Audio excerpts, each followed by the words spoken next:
साल 1888 जहां लंदन शहर के रेड लाइट एरिया को दिखाया जाता है। यहाँ पर बहुत सारी प्रोस्टिट्यूट्स हैं, जिनमें है एक यंग लड़की जिसका नाम मैरी है। मैरी के पास एक आदमी आता है और कहता है कि तुम्हें मेरे लिए काम करना होगा, वरना मैं तुम्हारे साथ बहुत गलत करूंगा। पर मैरी उसके साथ काम नहीं करना चाहती। अब अगले दिन मैरी के पास उसकी फ्रेंड आती है, जिसने कुछ वक्त पहले एक बहुत अमीर पेंटर से शादी की थी और अब उसकी एक बेटी भी है। दरअसल वह पहले मैरी की तरह प्रोस्टिट्यूट थी, लेकिन अब वह इस काम को छोड़ चुकी है। वह मैरी से कहती है कि तुम एक दिन के लिए मैरी बेटी का ध्यान रखना, मैं अपने हस्बैंड के साथ अच्छा टाइम स्पेंड करना चाहती हूँ। मैरी कहती है कि ये खतरनाक है, क्योंकि यहाँ पर एक आदमी आता है जो चाहता है कि हम उसके लिए काम करें, पर हमने मना कर दिया है तुम्हारी बेटी को, यहाँ पर खतरा हो सकता है। मैरी की दोस्त कहती है कि किसी को कुछ नहीं होगा, मैं अपने हस्बैंड से कह के तुम्हें अच्छे खासे पैसे दिलवा दूंगी। अब मैरी उसकी बात मान जाती है, पर जल्दी मैरी की उस दोस्त को और उसके हस्बैंड को कुछ लोग किडनैप करके अपने साथ ले जाते हैं। मैरी अपनी आंखों से सब कुछ देखती है, लेकिन वो चाह कर भी उनकी मदद नहीं कर सकती। और अब मैरी के ऊपर इस छोटी बच्ची की जिम्मेदारी है, लेकिन मैरी के पास इस छोटी बच्ची को दूध पिलाने तक के पैसे नहीं है। मैरी के साथ जो उसकी एक साथी होती है, वह कहती है कि मैं पैसों का इंतजाम करके आती हूँ। और जब वह सड़क के किनारे चल रही होती है, तभी कुछ लोग उसे अंधेरे में खींचकर उसे जान से मार देते हैं, जिसके बाद पुलिस यहाँ पर आती है। लेकिन पुलिस को यह केस समझ में नहीं आता, इसीलिए एक खास इंस्पेक्टर को बुलाया जाता है, जिसका नाम फ्रेडरिक है। वो बहुत फेमस होता है, वह इस केस को एक्सेप्ट कर लेता है। उसे पता चलता है कि जिसने भी ये खून किया है, उसने इस बॉडी के ऑर्गन्स भी निकाल लिए हैं। दूसरी तरफ हमें रॉयल फैमिली के एक डॉक्टर को दिखाया जाता है, जिसने पागलों के इलाज के लिए एक खास तरीका निकाला है, जिससे वह पागलों को ठीक कर सकता है। और आज वह उस तरीके को एक पेशेंट के ऊपर टेस्ट करने वाला है, और यह पेशेंट और कोई नहीं बल्कि मैरी की वही दोस्त होती है। अब उसे पागल करार दे दिया गया है, इसीलिए डॉक्टर उसके ऊपर अपना इलाज शुरू करते हैं। वही मैरी और उसकी साथियों को दिखाया जाता है, जिन्हें मैरी कहती है कि पिछले दिनों हमारी जिस साथी का कत्ल हुआ था, जिसके ऑर्गन्स निकाल लिए गए थे, मुझे लगता है कि ये उसी आदमी का काम है जो चाहता है कि हम उसके लिए काम करें। और तभी वह आदमी वहाँ पर आ जाता है, जो मैरी की साथी से उसके कमाए हुए पैसों में से आधे पैसे छीन लेता है, जिससे वो बहुत उदास हो जाती है। दरअसल यहाँ पर जितने भी प्रोस्टिट्यूट हैं, उन्हें पैसों की बहुत कमी है, यहाँ तक कि इनके पास खाने के पैसे भी नहीं होते। और अब जिससे उस आदमी ने पैसे छीने होते हैं, उसे एक आदमी गाड़ी में खाने के लालच के बहाने बुलाता है। वह गाड़ी के अंदर चली जाती है, जिसके बाद वह आदमी उसे मार देता है, साथ ही उसकी बॉडी के ऑर्गन्स भी निकाल लेता है, ठीक उसी तरह जिस तरह से पहले मर्डर में हुआ था। अब यहाँ पर फ्रेडरिक आता है, जो मौका वारदात से सबूत इकट्ठे करता। उसे पता चल जाता है कि मर्डर से पहले किसी ने अंगूर खाए थे। बॉडी का पोस्टमार्टम किया जाता है और उन्हें पता चलता है कि इसके भी सभी ऑर्गन्स निकाल लिए गए थे। और अब फ्रेडरिक अपने सीनियर ऑफिसर के पास जाता और कहता है कि यह काम किसी आम इंसान का नहीं है, बल्कि किसी सर्जन का है, क्योंकि जिस तरह से ऑर्गन्स निकाले गए थे, उसके लिए बहुत एक्सपर्टीज की जरूरत है। साथ ही वह आदमी अमीर भी है, क्योंकि मर्डर से पहले अंगूर खाए गए थे, जो कि खास अंगूर हैं। लेकिन उसके सीनियर को उसकी बातों पर विश्वास नहीं होता। वह कहता है कि तुम्हें अच्छे से इस केस को देखना चाहिए, न कि अपने मन से बातें बनानी चाहिए। जल्द से जल्द इस केस को सॉल्व करो। फ्रेडरिक वहाँ से चला जाता है। अगले दिन उस लड़की का फ्यूनरल होता है, जहाँ पर मैरी के साथ और भी दूसरी प्रोस्टिट्यूट्स होती है, क्योंकि उस कातिल ने अभी तक दोनों प्रोस्टिट्यूट्स को ही अपना शिकार बनाया है।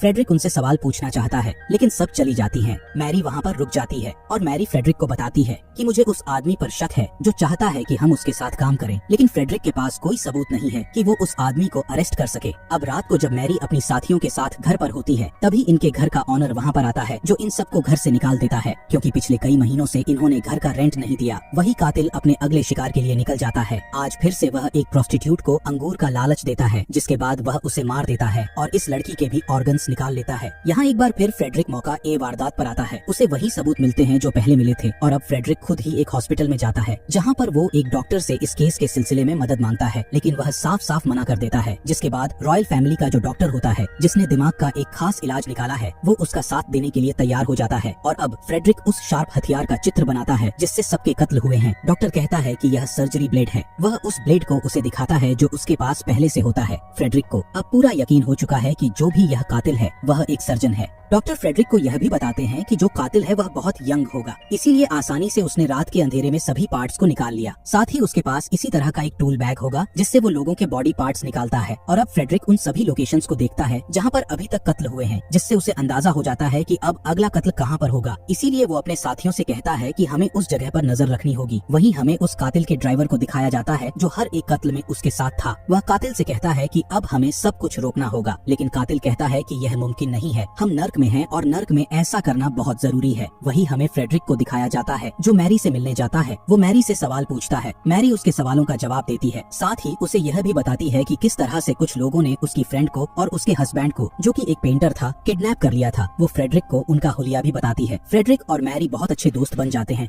फ्रेडरिक मैरी को कहता है कि मुझे विजन्स आते, मेरे अंदर सिक्स सेंस है और मैंने अपने विजन्स में देखा है कि बहुत जल्दी तुम समझ समंदर के किनारे गांव में रहोगी, तुम्हारे साथ एक बच्ची भी होगी, तुम दोनों बहुत खुश रहोगे। ये सब सुनकर मैरी को बहुत अच्छा लगता है। इसके बाद फ्रेडरिक अपने कोलीग के पास जाता है और उन्हें उन किडनैपर्स का हुलिया बताता है जिन्होंने मैरी की दोस्त और उसके हस्बैंड किया था। उसका कोलीग कहता है जिसके बारे में तुम बता रहे हो वो रॉयल फैमिली का इंस्पेक्टर है जो क्वीन विक्टोरिया के लिए काम करता है, और अब वह उसे उस ऑफिसर के ऑफिस के बाहर ले जाता है। फ्रेडरिक चालाकी से ऑफिस के अंदर चला जाता है जहाँ पर उसे मैरी की दोस्त की फाइल मिल जाती है, और अब उसका जो कोलीग होता है वो एक ऑनेल के ड्रम में आग लगा देता है, जिसके बाद एक ब्लास्ट होता है और इस ब्लास्ट की वजह से सब के सब डिस्ट्रैक्टर होते हैं और फ्रेडरिक फाइल लेकर बाहर आ जाता है। उसे पता है कि मैरी की दोस्त एक मेंटल हॉस्पिटल में है। मैरी को वो उस हॉस्पिटल में ले जाता है। मैरी अपनी दोस्त से बात करना चाहती है लेकिन वो उससे बात करने में इंटरेस्टेड नहीं होती, जिसके बाद मैरी और फ्रेडरिक वहाँ से निकल जाते हैं और अब मैरी फ्रेडरिक को एक आर्ट गैलरी ले जाती है जहाँ पर मैरी की दोस्त के हस्बैंड की एक पेंटिंग होती है, और जब वह उस पेंटिंग के नीचे नाम देखते हैं तो यह दोनों के दोनों हैरान हो जाते हैं क्योंकि यह कोई आम इंसान नहीं बल्कि रॉयल फैमिली का प्रिंस होता है, यानी कि किंग विक्टोरिया का ग्रैंडसन। इसके बाद फ्रेडरिक रॉयल फैमिली के डॉक्टर से मिलने जाता है जहाँ पर बाहर डॉक्टर फेरल होते हैं जो कि एक यंग डॉक्टर हैं। वो उसे रॉयल फैमिली के डॉक्टर से नहीं मिलने देना चाहते और फ्रेडरिक जिद करता है, जिसके बाद वो रॉयल फैमिली के सीनियर डॉक्टर से मिलता है और उन्हें बताता है कि शहर में जितने भी प्रोस्टिट्यूट्स का कत्ल हो रहा है मुझे लगता है कि यह प्रिंस कर रहे हैं। रॉयल फैमिली के डॉक्टर कहते हैं कि यह पॉसिबल नहीं है क्योंकि उन्हें सर्जरी की कोई नॉलेज नहीं है, साथ ही उन्हें एक लाइलाज बीमारी है जिसमें उनके हाथ कांपते हैं और कोई भी ऐसा इंसान जिसके हाथ कांपते हो वो इतनी सफाई से किसी का कत्ल नहीं कर सकता। और फ्रेडरिक अपनी इन्वेस्टिगेशन को और भी तेज कर देता है। उसे कातिल का लेटर आता है जिसमें बहुत सी उल्टी सीधी बातें लिखी होती हैं और लेटर के अंत में लिखा होता है फ्रॉम हेल। वहीं अब कातिल अपने अगले शिकार के लिए निकल पड़ता है। वह अपने ड्राइवर के साथ एक और प्रोस्टिट्यूट को अपने पास बुलाता है, जिसके बाद वह उसे मार देते हैं। लेकिन इससे पहले कि वो उसके ऑर्गन निकालता, एक आदमी उसे देख लेता है जिस वजह से बिना ऑर्गन निकाले वह वहाँ से भाग जाता है। जिसके बाद फ्रेडरिक यहाँ पर आता है और जब वो बॉडी को देखता है तो समझ जाता है कि वो कातिल आज एक और कत्ल करेगा क्योंकि उसने बॉडी से पार्ट्स नहीं निकाले। उसे समझ में आ जाता है कि यह अगला कत्ल कहाँ पर होने वाला है, और जब वह उस तरफ जा रहा होता है तभी रॉयल फैमिली का वही ऑफिसर जिसके ऑफिस से उसने फाइल को चुराया था वह अपने लोगों के साथ उसे पकड़ लेता है और बहुत बुरी तरह से मारता है क्योंकि फ्रेडरिक को इस ऑफिसर के ऊपर भी शक है। दरअसल फ्रेडरिक को लगता है कि क्वीन विक्टोरिया का जो ग्रैंडसन है जब उसने प्रोस्टिट्यूट से शादी की तो वो बात रॉयल फैम को बिल्कुल अच्छी नहीं लगी, इसीलिए रॉयल फैमिली उन सभी प्रोस्टिट्यूट्स को मार रही है जो उस शादी में शामिल थे ताकि शादी के बारे में कभी किसी को पता न चले। और इस पूरे खेल में ये रॉयल फैमिली का जो ऑफिसर है वह भी उनका साथ दे रहा है। अब जब रॉयल फैमिली का ऑफिसर यहाँ से चला जाता है तो फ्रेडरिक उस जगह जाता है जहाँ पर वह देखता है कि एक और कत्ल हुआ है और इस बार कातिल ने अपना पूरा काम किया है। साथ ही दीवार पर लिखा होता है कि यह जो भी कत्ल हो रहे हैं इसके लिए ज्यूज को कभी ब्लेम मत करना, यानी कि लोगों को ज्यूज लोगों पर शक होता है। अब फ्रेडरिक का सीनियर यहाँ पर आ जाता है जो दीवार से इन लाइंस को उसे मिटाने के लिए कहता है, पर फ्रेडरिक मना कर देता है क्योंकि जब से कत्ल हो रहे हैं ज्यूज लोगों की जान को खतरा है और अब सबको पता चलना चाहिए कि ज्यूज लोग इसके पीछे नहीं है। वह अपने सीनियर की बात नहीं मानता, इसीलिए उसे जॉब से निकाल दिया जाता है। अब एक दिन फ्रेडरिक को विजन आता है जिसमें वह देखता है कि कातिल अपना अगला शिकार मैरी को बनाने वाला है, इसीलिए मैरी को एक लेटर और कुछ पैसे भेजता है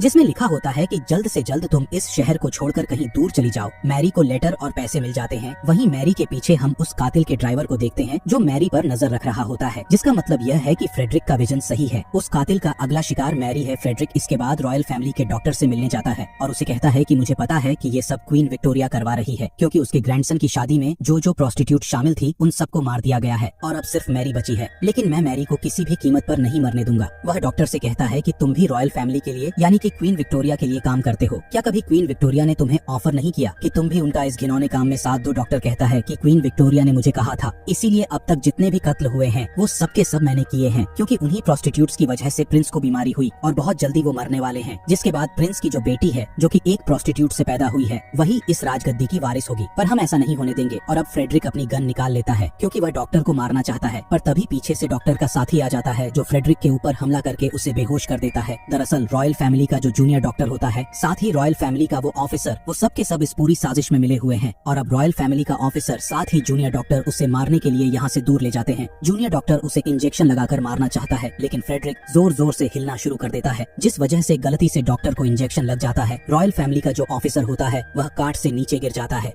फ्रेडरिक को वहाँ से भागने का मौका मिलता है। फ्रेडरिक वहाँ से निकल जाता है। वह दरअसल किसी भी हालत में मैरी को बचाना चाहता है, लेकिन इससे पहले कि वो मैरी को बचा पाता, डॉक्टर मैरी को भी मार देता है जिससे फ्रेडरिक को बहुत दुख होता है। फ्रेडरिक अपना आपा खो बैठता है। वो अपने सीनियर ऑफिसर से पूछता है कि मुझे रॉयल फैमिली का डॉक्टर कहाँ मिलेगा। उसका सीनियर ऑफिसर कहता है कि अगर तुमने कुछ भी गड़बड़ करने की कोशिश की तो तुम्हारा भी वही हश्र होगा जो उन सब प्रोस्टिट्यूट्स का हुआ था, और अब वो कुछ नहीं कर सकता। जिसके बाद वह मैरी की डेड बॉडी के पास जाकर उसके बाल चेक करता है, जिन बालों का कलर मैरी के बालों से अलग होता है, जिससे वो समझ जाता है कि डॉक्टर ने गलती से किसी और को मार दिया। वह अब भी जिंदा है, लेकिन वह इस सच्चाई को किसी को नहीं बता। जिसके बाद एक आदमी उसे एक लेटर देता है जो मैरी का होता है, जिसमें मैरी ने लिखा होता है कि वो यहाँ से आयरलैंड जा रही है अपनी दोस्त की उस बेटी को अपने साथ लेकर, जो कि रॉयल फैमिली की आखिरी वारिस है। मैरी ने अपना एड्रेस भी लिखा होता है और फ्रेडरिक को वहाँ बुलाया होता है, क्योंकि फ्रेडरिक उससे बहुत प्यार करता है। मैरी भी उसे पसंद करती है, लेकिन फ्रेडरिक ये रिस्क नहीं उठाना चाहता, क्योंकि उसे पता है कि अगर वह वहाँ पर गया तो सबको मैरी के बारे में पता चल जाएगा कि वह जिंदा है। इसीलिए वो लेटर को जला देता है। वहीं हमें क्वीन विक्टोरिया को दिखाया जाता है, जो इस बात से बहुत खुश होती है कि उन सभी गवाहों को मार दिया गया जो कि राजकुमार यानी कि प्रिंस की शादी में शामिल थे। लेकिन वो डॉक्टर के काम से बिल्कुल खुश नहीं थी, क्योंकि डॉक्टर को उसने मारने का ऑर्डर तो दिया था, लेकिन डॉक्टर ने उन सबके ऑर्गन्स निकालकर अपनी टीम के साथ एक रिचुअल परफॉर्म किया था, जिसकी किसी को इजाजत नहीं है। इसीलिए डॉक्टर सबको मारने के बाद उनके ऑर्गन्स निकाल दिया करता था। जिसके बाद डॉक्टर को अरेस्ट करके कोर्ट के सामने लाया जाता है और उससे पूछा जाता है कि तुमने ऐसा क्यों किया। डॉक्टर कहता है कि मैंने जो किया सही किया, मुझे इसका कोई अफसोस नहीं है। कोर्ट को लगता है कि उसकी दिमागी हालत खराब हो चुकी है, इसीलिए डॉक्टर के ऊपर उसी ट्रीटमेंट को करने के लिए कहा जाता है जो खुद इसी डॉक्टर ने बनाया है, जो कि बहुत ही पेनफुल है। डॉक्टर के ऊपर उस ट्रीटमेंट को किया जाता है। डॉक्टर की दिमागी हालत सच में बहुत ज्यादा खराब है। वहीं फ्रेडरिक से मिलने जब उसका साथी आता है तो वह देखता है कि वह बहुत गहरी नींद में है। उसके हाथ में 2 कॉइन्स हैं, जिन कॉइन्स को देखकर वह समझ जाता है कि फ्रेडरिक अब इस दुनिया में नहीं रहा। वह उन कॉइन्स को फ्रेडरिक की आंखों पर रख देता है। दरअसल फ्रेडरिक ने मैरी की याद में ऐसा किया होता है। कुछ सालों के बाद हमें मैरी को दिखाया जाता है जो आयरलैंड में है। जैसा कि फ्रेडरिक ने अपने विजन में देखा था, वह समंदर के किनारे एक बच्ची के साथ है, और ये वही बच्ची है जो कि उसकी दोस्त की बेटी है, जो रॉयल फैमिली की आखिरी वारिस है। मैरी ने उस बच्ची को अडॉप्ट कर लिया है और वह उसके साथ बहुत खुश है। और इसी के साथ ये फिल्म, ये कहानी यहीं पर खत्म हो जाती है।